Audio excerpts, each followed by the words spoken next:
حضرت علی کی اپنے بیٹوں کو نصیحت۔ اللہ تعالیٰ کے سوا کسی سے نہ ڈرنا،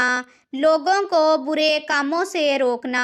دنیا حاصل کرنے کی کوشش نہ کرنا، اچھی باتوں کی نصیحت کرتے رہنا، جو چیز تم سے چھین لی جائے اس کا گلہ نہ کرنا، قرآن کریم کی تلاوت کو اپنے اوپر لازم کر لینا، ہمیشہ حق اور صداقت کو ملحوظ رکھنا،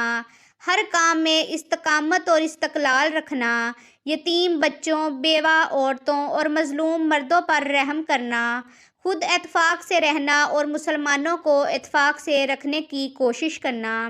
ہر مظلوم کی حمایت کرنا اور ظالم کو ظلم سے روکنا، جہاد فی سبیل اللہ کو نہ بھولنا، اپنی آخرت کی فکر کرنا اور احکام اسلام، صحابہ کرام کی عزت و توقیر کو قائم رکھنا، غلاموں کے حقوق پورے ادا کرنا، سب لوگوں کے ساتھ بے کشادہ پیشانی پر عمل پیرا رہنا، ہمیشہ نماز کو وقت پر ادا کرنا، زکوٰۃ نہایت اہتمام سے باقاعدہ ادا کرنا، اچھے اخلاق سے پیش آنا، لوگوں کے عیبوں پر چشم پوشی نہ کرنا، کبھی کسی مسلمان بھائی کی امداد و اعنات سے منہ نہ موڑنا، غصے کو ضبط کرنے کی کوشش کرتے رہنا، اپنے رشتہ داروں سے حسن سلوک سے پیش آنا، ایسے مسلمان بننا جو فقیر اور مساکین کا ہمیشہ خادم رہے، پڑوسیوں سے اچھا سلوک کرنا، کبھی فحش کلمات منہ سے نہ نکالنا۔ ویڈیو پسند آئے تو اسے لائک کریں، چینل کو سبسکرائب کریں اور مزید ایسی ویڈیوز دیکھنے کے لیے ہمارے ساتھ جڑے رہیے۔ شکریہ۔